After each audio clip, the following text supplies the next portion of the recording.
kailangan ko lagi ay long sleeves na t-shirt at faded na lonta.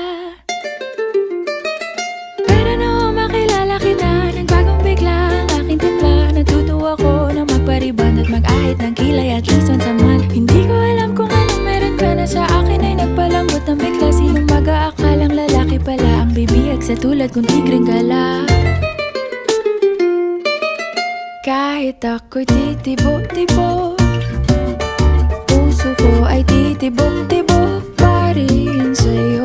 Isang halik mo lamang at ako ay tinatablan, at ang aking pagkababae ay nabubuhayan na para bang bulaklak na namumukadkad. Dahil alaga mo sa dilig at katamtamang sikat ng araw-araw mong pag-ibig sa aking buhay.